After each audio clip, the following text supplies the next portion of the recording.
Tudo bem, pessoal? Eu me chamo Guilherme e eu queria conversar com vocês um pouco sobre química, sobre os elementos químicos, sobre a ideia da tabela periódica e, e como é que esse universo se apresenta para a gente, a qual a importância dele, de entender esse universo, ou de ter esse dimensionamento, ou pelo menos essa área do conhecimento aberta para a nossa compreensão sobre as coisas que ocorrem ao nosso redor. Então, a gente pode começar dizendo que a química o entendimento da química, ela é uma ela é uma nova forma de ler esse mesmo universo que a gente conhece. Como assim? Existem algumas maneiras de a gente conhecer aquilo que nos circunda, né? Então, eu posso sair por aí conhecendo fisicamente, ou seja, medindo, aferindo tamanho e dimensões.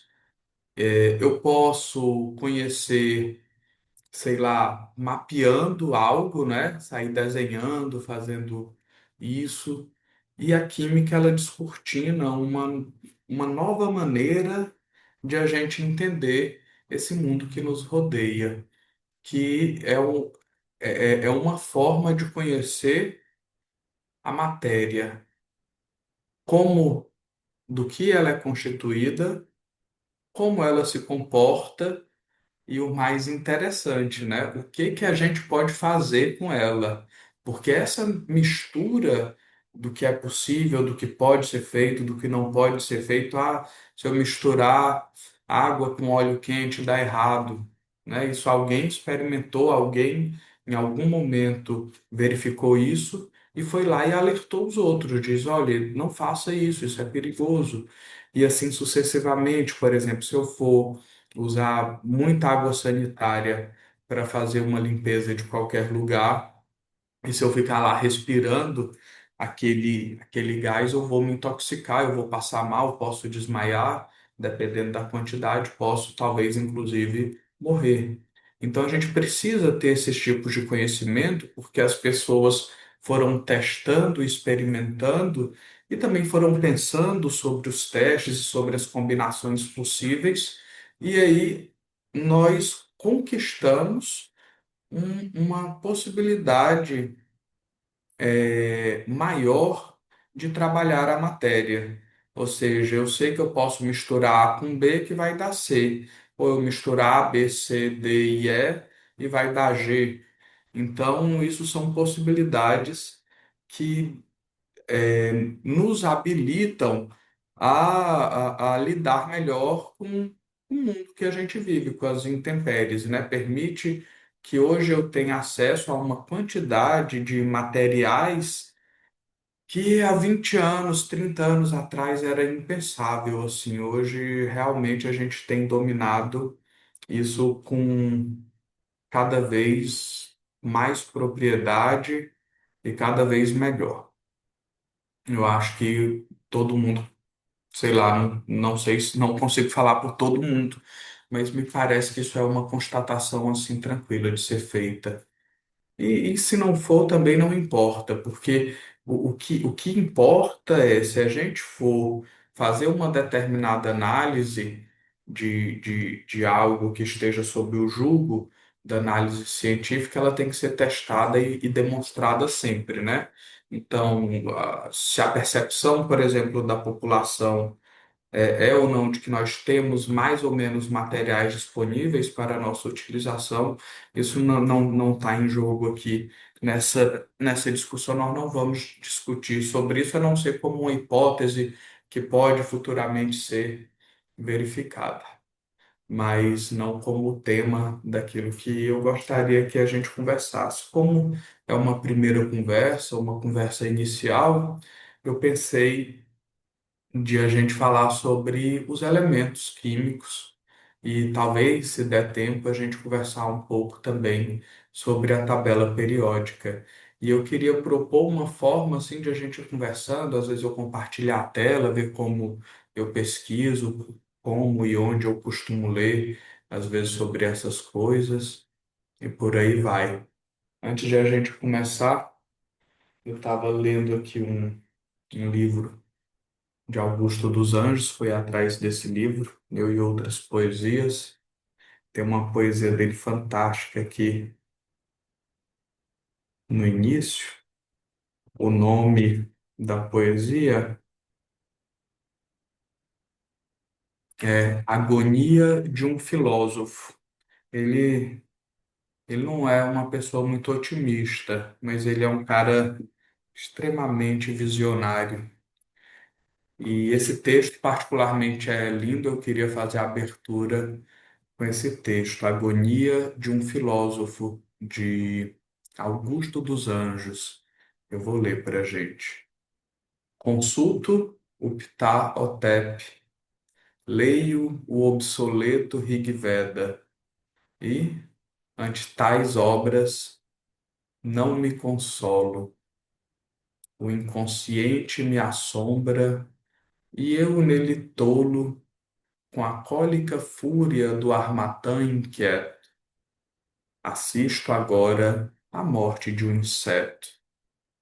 Ah, todos os fenômenos do solo parecem realizar, de polo a polo, o ideal de Anaximandro de Mileto. No hierático areópago heterogêneo das ideias, percorro como um gênio, desde a alma de Haeckel à alma cenobial, rasgo dos mundos o velário espesso, e em tudo isso, igual a Goethe, reconheço o império da substância universal. É claro que há palavras aqui que são não usuais para a gente, mas esse texto é lindo. Eu acho que eu vou deixar na descrição do vídeo para que alguém tenha curiosidade e consulte ele depois. Mas vai ser esse texto que vai fazer a abertura da nossa discussão química, né? Deixa eu tentar compartilhar aqui. Compartilhar. Hum, Quero compartilhar.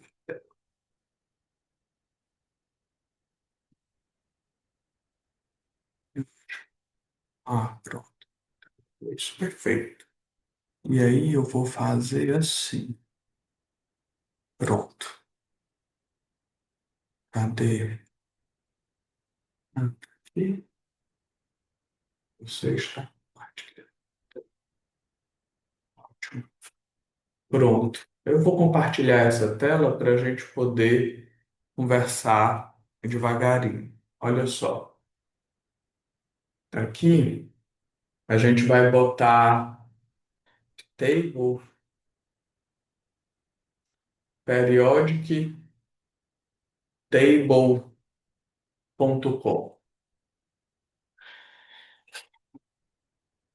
Vou botar para o outro lado, vai ficar melhor. Assim fica melhor. Deixa eu tirar isso aqui para esse lado, saindo aqui. Peraí, vocês não estão vendo o que eu estou fazendo, mas eu estou fazendo uma coisa importante. Pronto. Então a gente bota aqui, ó, periodictable.com. Eu não sei quem é que faz a manutenção desse site, a gente pode pesquisar isso aqui. Vamos ver aqui contato. Primeira coisa. Ah, diz aqui. Ó, Periodic Table é uma marca registrada de Michel Michael. Vamos tentar localizar quem é esse. E tem.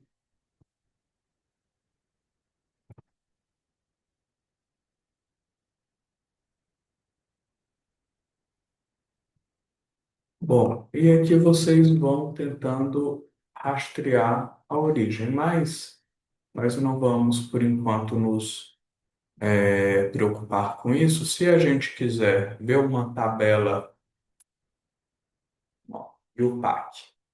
A UPAC é a União Internacional da Química Pura e Aplicada. Então, aqui, para consultas, por exemplo, para você certificar, sempre vem aqui e vai ter uma opção, ó, desafio da tabela periódica. Sempre vai ter aqui uma tabela periódica para a gente fazer alguma coisa também. Isso aqui é um site maravilhoso. Por que que eu estou indicando isso? Porque a gente precisa ter essa convivência com esse conteúdo. Quanto mais a gente puder conhecer e ter contato, aqui ó, embaixo no site da IUPAC tem tabela periódica dos elementos. Ó. Vocês prestem atenção nessa mãozinha aqui, Periodic Table of Elements. Então tá aqui e aqui tem várias formas de vocês verem a tabela periódica oficial, digamos assim. Mas vamos voltar para essa. Lembra aqui, ó, ptable, né, que é periodictable.com. Só digitar isso, vem para cá. Essa ferramenta aqui é fantástica. Isso foi uma professora nossa da UFMA aqui de Grajaú, professora Lisete, que num material disponibilizou esse link. E aí você vem aqui, por exemplo, hidrogênio. Tem várias possibilidades de interação, de você saber ponto de fusão, ponto de ebulição, tem várias informações, tem como você brincar aqui, ó, com a temperatura. A temperatura aqui está em quantos graus Celsius dessa tabela periódica. Espera aí, aqui está 0 graus Celsius, 32 Fahrenheit, 273 Kelvin. Olha, se eu fizer isso aqui, ele vai mudando, por exemplo, os elementos e eles mudam de cores porque isso significa diferentes propriedades a depender com a mudança da temperatura e essa ferramenta lhe permite visualizar isso, por exemplo, mas não só isso. Não só isso. Sigam aí firmes e fortes. Deixa eu voltar aqui para 25 graus Celsius. Por que 25 graus Celsius? Porque é a temperatura ambiente, né? A gente está a 25 graus Celsius normalmente nos laboratórios de química porque foi convencionado que essa temperatura é a temperatura ambiente, então todo e qualquer laboratório de química no mundo, em regra, deve estar na temperatura de 25 graus Celsius. E, claro, as máquinas, as ferramentas à disposição do químico, elas permitem que você chegue a temperaturas extremamente elevadas ou a temperaturas extremamente baixas. Porque a gente precisa, como eu disse, ter a capacidade de manipular a matéria. É como você tem um pote d'água, você precisa ferver essa água para fazer um café ou um chá. Então você precisa ter fogo para elevar essa água a 100 graus Celsius. E assim, todas as outras substâncias, como a gente viu, se for alterado temperatura ou pressão ou concentração, ou enfim, botar em presença de outras substâncias para que ela possa ter uma reação química, isso pode gerar fenômenos ou novas substâncias, enfim, situações que sejam relevantes para o nosso conhecimento e para a nossa capacidade de moldar essa matéria. E sobre os elementos é engraçado porque a química é uma ciência muito recente. Assim, é claro que a nossa capacidade de fazer reações químicas, de entender reações químicas é muito antiga, porque basta a gente lembrar da cozinha, a cozinha das casas, a cozinhar uma comida, fazer algo nesse sentido é um laboratório de química. Então, todas as casas têm, por exemplo, esse laboratório de química, que a gente pode estar testando muita coisa.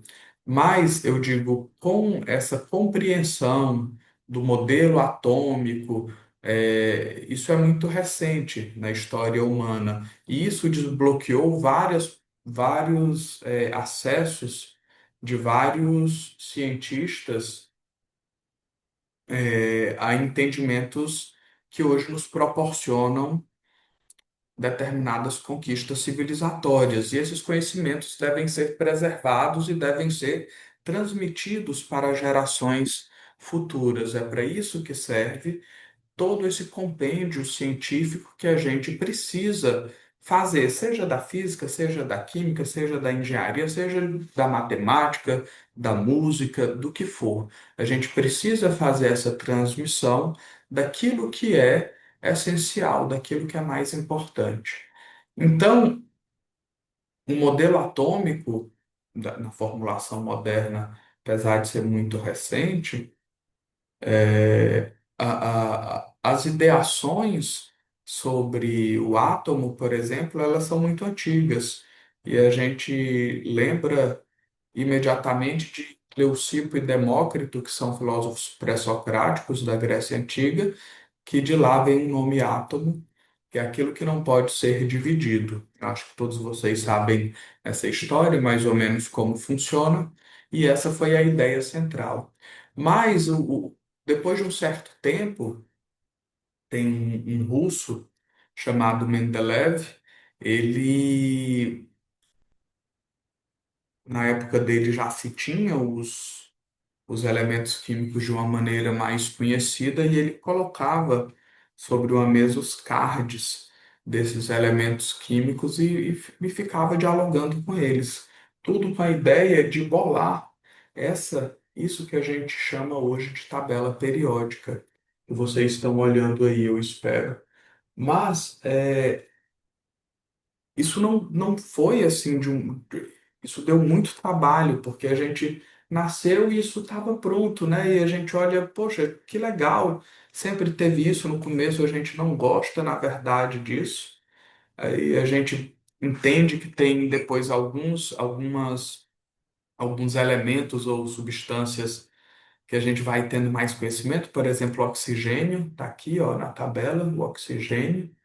Aí ele tem número atômico 8, o peso dele está aqui, 15,999. A gente, nos cálculos, quase sempre arredonda para 16, assim, cálculos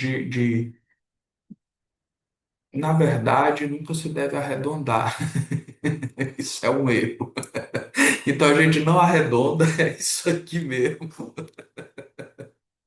Porque é importante reconhecer que a gente comete erros, né? Isso nunca se deve arredondar, nunca. Se a tabela tiver três casas decimais, ou quatro, ou cinco, quanto mais informação tiver, melhor para usar. Nunca deve ser arredondado na química, nunca se deve arredondar nada, deve ser o valor mais real possível, porque cada casa decimal dessa faz uma enorme, enorme diferença no final, a depender do que quer que seja. Porque a química também tem a ver com isso, sobre a nossa capacidade cada vez de entender o micro mais profundamente. Então, por exemplo, sobre a história de Mendeleev, tem esse livro aqui, ó, O Sonho de Mendeleev, desse autor Paul. Não está aparecendo aí porque eu estou compartilhando a tela. Aqui só um minuto. Interromper compartilhamento. Pronto. Ó, Paul Strathairn, O Sonho de Mendeleev. Esse cara é um matemático e ele conta pra gente a história desse químico russo que é impressionante. A história dele por si só já é impressionante, mas contado por esse matemático fica ainda melhor porque ele é um grande escritor. E aí uma das metáforas que ele faz é, é que Mendeleev conheceu os elementos químicos como um diretor conhecia os alunos da sua escola. Ele ficava recortando os cards, os quadradinhos, e botava, por exemplo, H, hidrogênio, C, carbono, O, representando o oxigênio que a gente viu, He, o hélio, chumbo, né, Pb, e por aí vai. E colocava e tentava entender uma lógica, alguma forma que conectasse esses elementos, ou que sei lá, que fizesse sentido, que a matéria. Lembra, nessa época já existia a lei da gravidade, porque Newton é importante, eu vou compartilhar a tela aqui de novo, é importante a gente conferir essas datas. Sabe por quê? Porque vamos lá. Porque isso muda todo o nossa perspectiva. Deixa eu ver aqui, vocês estão vendo? Estão vendo, né? Vamos botar aqui. Sir Isaac Newton. Isaac Newton. Isaac Newton deve ser século XVII. Vamos ver aqui. Ah, exatamente, ó. Vocês estão olhando aqui, Isaac Newton nasceu em 1643 e morreu em 1727. Então aqui é o século XVII e aqui já é o século XVIII, né? O 1643 ainda está no final da primeira metade do século XVII e depois é que ele morre já no século XVIII. Mas vamos ver Mendeleev. Dmitri Mendeleev foi um químico russo, tá aqui, ó, Dmitri Mendeleev, né? Nasceu aqui, ó, já no século XIX, 1934, e morreu já no comecinho do século XX, 1907. Então vejam que há uma diferença de datas muito grande entre um e outro. Mas o que eu queria falar para vocês é que na física, a física é mais antiga, bem mais antiga. As bases da física moderna são muito mais antigas que as bases da química moderna, do modelo atômico, que a química ela dá um boom posteriormente à física. A física, por excelência, era a ciência que todas as outras queriam se espelhar, porque ela tinha descoberto as suas leis, os comportamentos do movimento do mundo inanimado eram muito previsível, porque ele obedecia aquelas leis que, uma vez descobertas, todo mundo conseguia chegar àqueles mesmos resultados quando repetisse aquelas operações. Isso impressionava muito o mundo. Mas a química também evoluiu bastante e, sobretudo, com a organização da tabela periódica. Mas vejam, Mendeleev nasceu aí em 1834. Então, a tabela periódica é proposta, eu não sei exatamente qual ano,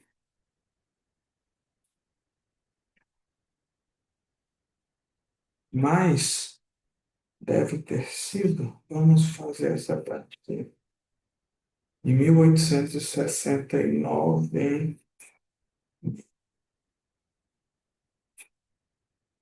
1868, era isso mesmo, 1868, 1869, que a tabela periódica foi pensada e estava no auge ali de Mendeleev, tentando resolver esse problema, colocando esses cartões sobre a mesa e enfim, não conseguia essa resolução. E segundo o matemático e filósofo biógrafo aqui, não é bem um biógrafo, porque isso aqui é uma espécie de história da química, mas focado na tabela periódica, mas escrito de uma forma real, com muita propriedade, mas também um pouco romanceada, para que a escrita seja ainda mais interessante. Mas é muito bonita a descrição que o autor faz das situações. E aí, em um momento, inclusive, ele descreve que atribulado com aquelas questões, sem mais conseguir decifrar, aquilo que ele se propôs a fazer, ele se debruça sobre a mesa, dorme, e aí num sonho ele tem um insight. Nesse sonho ele consegue ver a tabela periódica e ao acordar ele escreve essa tabela periódica e encaixa os elementos. E eu vou voltar aqui para a gente ver uma coisa interessante sobre isso. Prometo não tomar muito tempo de vocês mais, tá bom? Ó, vamos nessa tabela periódica dessa table, vocês estão vendo aí. E aí, porque assim, não é? Porque isso aqui tem uma regra de ser, porque ele poderia fazer a tabela toda na vertical, mas é assim, enfim. Por que essa disposição? Ah, ele conseguiu olhar de tal forma a disposição dos elementos que eles têm, dependendo de onde eles estejam na tabela periódica, você consegue saber o comportamento deles. Por isso que alguns aqui, ó, estão de verde, outros aqui estão de uma determinada cor. Isso aqui são notações de propriedade, são formas de você legendar e trazer o máximo de informação possível sobre esses elementos aí. E significa que quanto mais você conhece, mais você se dispõe tempo para conhecer esses elementos, os seus comportamentos, a sua origem, como foi descoberto, etc. e tal, mais você consegue transitar nesse mapa químico. Isso aqui é um mapa, né, das informações químicas mais simplificadas que nós temos. E aqui tem muitas informações, por isso foi tão difícil e demorou tanto para a gente conseguir entender e unificar isso. E é tão curioso porque essa tabela respeita períodos, respeita uma série de situações que quando ela foi descoberta, quando ela foi pensada por Mendeleev, vários elementos não haviam sido descobertos ainda, porque ela no começo foi ordenada por número de massa. Vamos ver aqui esse número, o oxigênio, né? Vamos ver aqui o flúor. Está marcado aqui o flúor. Olha aqui no canto, aqui, ó.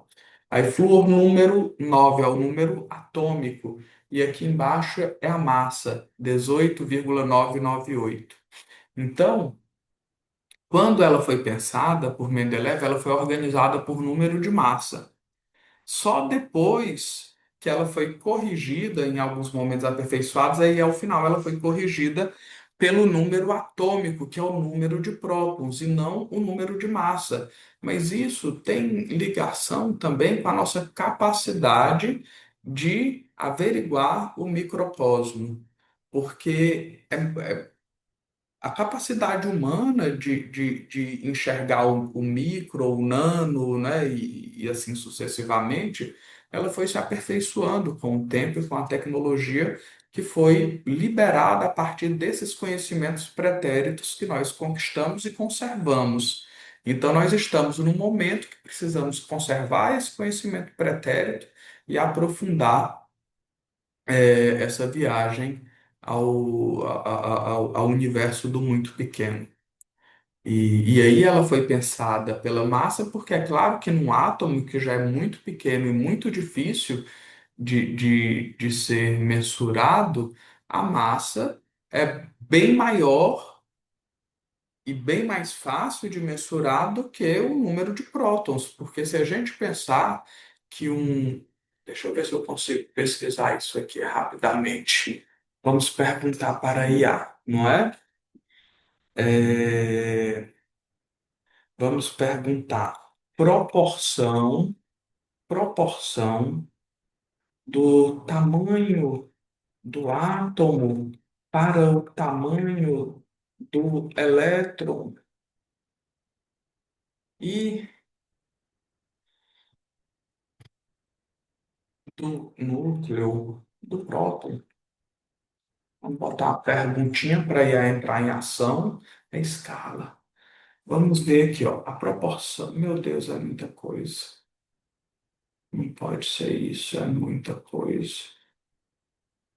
Meu Deus. Olha só. O átomo é cerca de 100 mil vezes maior que o seu núcleo.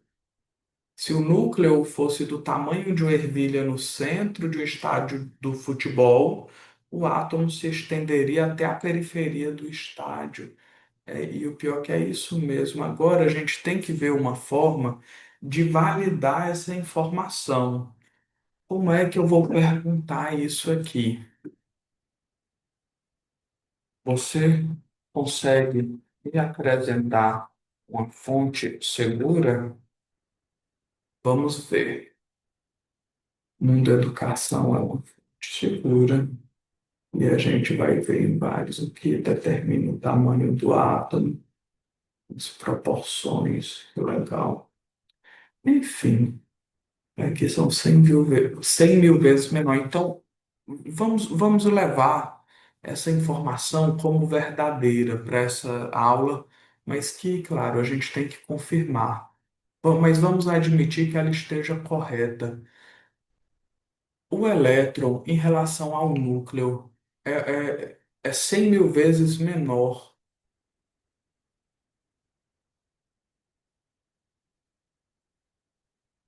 Não, a proporção entre o tamanho do átomo e o de seus componentes, próton e elétron, é imensa, pois o núcleo, onde se encontram os prótons, é aproximadamente 100 mil vezes menor que o átomo como um todo, que é onde a periferia eletrônica, né, ou seja, onde os elétrons ficam circundando, é muito distante. Em termos de massa, o próton é cerca de mil e tantas vezes mais massivo que o elétron, claro.